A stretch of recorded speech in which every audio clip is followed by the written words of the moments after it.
Yo, what's up? Z Karma here, back with another Cyberpunk 2077 video. Today, we will be taking a look at Cyberpunk's attributes and skill trees. I'll be explaining everything you need to know about what attributes and skills are, skill progression, and also talk about what trees will help you depending on your playstyle.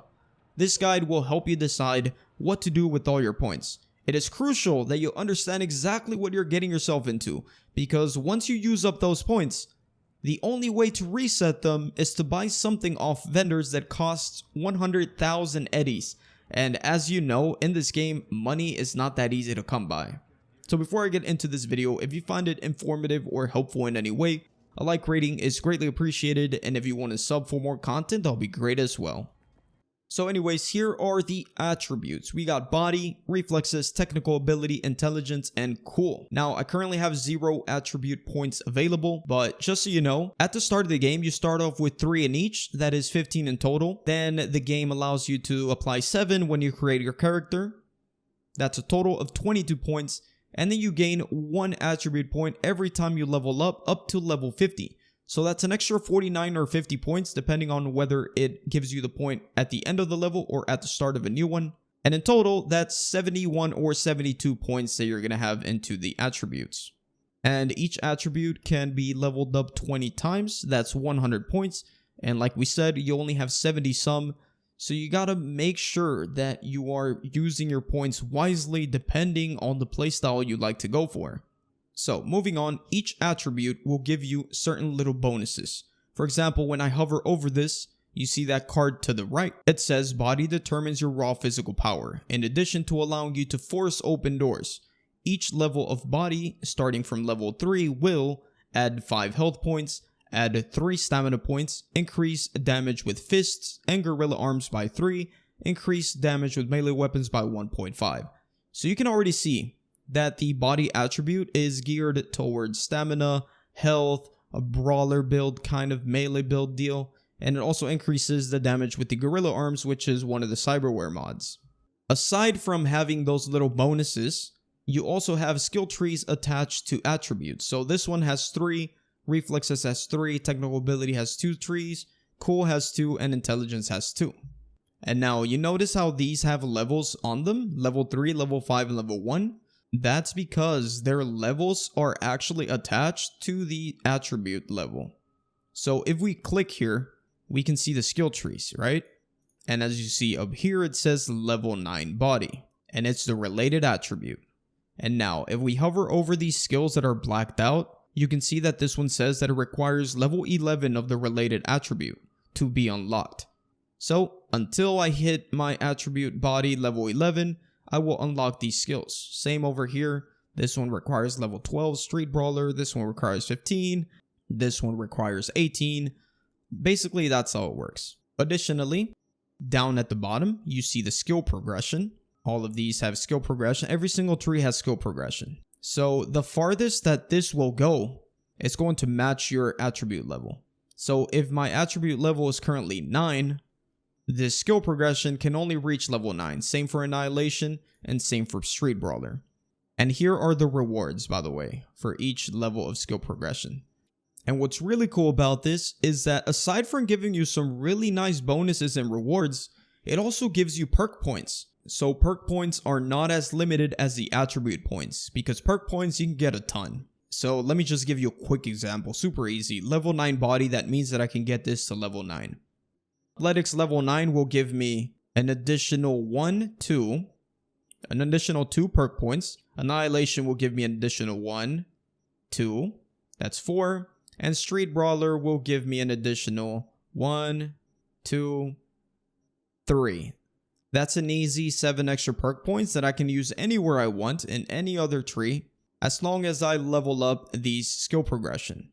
How do I level up the skill progression? Very simple. If you're in the athletics tree, this is all about running, stamina, all of that. Climb things, run over things, run over cars, I don't know, run to the other side of the map. You'll be leveling up your skill progression for athletics. For the Annihilation, for example, this tree is focused on shotguns and light machine guns. So just use a bunch of shotguns and light machine guns and your skill progression for Annihilation will go up. Street Brawler, well, just fight people with your fists and you'll be good. So now let's take a look at what each attribute will give you in terms of the bonuses, and then we'll take a look at the trees within each attribute. So body, we already explained, a bit of stamina with tankiness and some nice melee bonuses. The reflexes increases your overall movement speed and increase your passive evasion from enemy attacks by 1%, increase crit chance by 1%, and increase damage from Mantis Blade by 3. That is for every point you put into reflexes. For every point you put into technical ability, it will increase your armor by 5%. This also allows you to unlock certain doors that are locked. This technical ability will allow you to be sneaky on the enemies. Cool determines your resilience, composure, and effectiveness in operating from stealth. Each level of cool will increase your crit damage by 2%, increase all resistances by 1%, increase stealth damage by 10%, reduce the speed at which enemies detect you in stealth by 0.5%, and it'll increase your mono wire damage by 3. And then finally, the intelligence attribute will determine your net running proficiency. Each level of intelligence will increase cyberdeck RAM capacity by 4%, increase quick hack damage by 0.5%, and it'll increase your quick hack duration by 1%. If you're not into hacking and instead of the cyberdeck you like to use a berserker, you really don't have to put points in here if you're not into hacking. If you like hacking and you like turning off the enemy's cameras and the turrets and all of that, then the intelligence is actually really fun. So like I mentioned, whenever you want to progress a skill tree, it's going to be limited to the attributes level. So depending on the attributes level is how far you're going to be able to go on these trees. So now let's take a look at each tree in every single attribute. So in the body tree, we have athletics. Athletics focuses on stamina, movement, tankiness. We also have the annihilation tree, which is all about light machine guns and shotguns. And it also has a little bit of movement over here. But mostly, this tree is going to be for your light machine guns and shotguns. Street Brawler will focus on blunt weapons. This tree does not apply to blades, just keep that in mind. Backing out, now for reflexes, you have Assault, handguns, and blades. Assault focuses on sniper rifles, assault rifles, and submachine guns, making them deal more damage, more crit chance, etc. The handguns attribute, you guessed it, focuses on pistols and revolvers.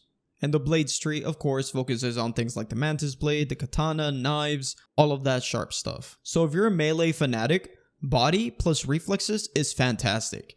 You can combine the athletics, street brawler, and blades skill trees to come up with some insane melee builds. If you guys want me to come up with one, let me know and I'll make some builds for you once I reach level 50. Moving on to the technical ability attribute, this one has crafting and engineering trees. The crafting tree, well, it's all about crafting.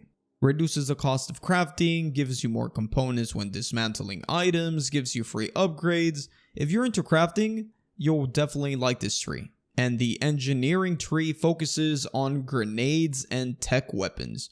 For example, here we have a perk that allows grenades to actually hit critical hits, which is pretty awesome. You also have this one, tech weapon charge time is reduced by 10%. And then we have this really cool one, which actually grants you immunity to shock. Pretty impressive. Moving on to the intelligence attribute, this one has the breach protocol and the quick hacking trees. Now, if you're a fan of hacking in this game, this is going to be your go-to attribute. The breach protocol is going to focus on hacking things like the access points, surveillance cameras, enemy turrets. I'm actually a big fan of hacking in this game, and this tree will help anyone. Even if you're a run and gun player or a brawler player, hacking the surveillance cameras and the turrets is actually really helpful when you're trying to invade enemy territory. Now, the quick hacking tree is going to focus, you guessed it, on quick hacks.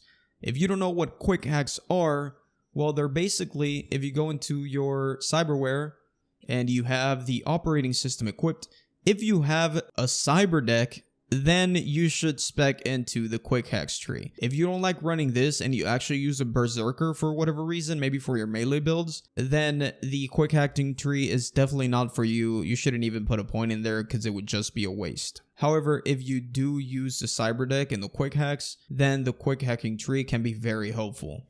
It can make those quick hacks deal more damage, last longer, all that good stuff.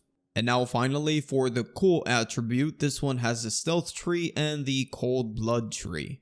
The stealth tree will focus on stealth and poison effects. And now the cold blood tree is going to focus on this center skill right here. Cold blood. After defeating an enemy, gain cold blood for 10 seconds. And increase movement speed by 2%. Stacks up to 3 times. That means that every time you kill an enemy, you'll gain a stack of cold blood. So you can only get 3 stacks, and each stack goes away after 10 seconds. And all of these skills surrounding it will give you bonuses depending on how many stacks you have at a time, so up to 3, or as long as it's active. So for example, this one down here increases armor by 10% per stack of cold blood, so it can give you up to 30% armor with 1 point into the skill. Then this one, while cold blood is active, reduces damage taken by 5%. And then this one over here increases health regen inside and outside of combat by 50% per stack of cold blood. So yeah, if you're gonna run this tree, you need to have this skill. Otherwise, no point. So hey guys, that's basically all you need to know in regards to skills, attributes, and skill points. But anyways guys, I don't want to make this video any longer than it needs to be. Once I get my characters to level 50, I will start creating different builds for you guys. And I'll also very soon be making in-depth guides of every single attribute, talking about their skill trees within. Because right now we just went a quick overview talking about what each skill tree usually does. But for my future videos, I will go in depth with one at a time. So anyways guys, hope you guys enjoyed this video. And if you did, a like rating is greatly appreciated. And if you want to sub for more content, that'll be great as well. Have an awesome rest of your day, and I'll see you guys in the next one. Peace out.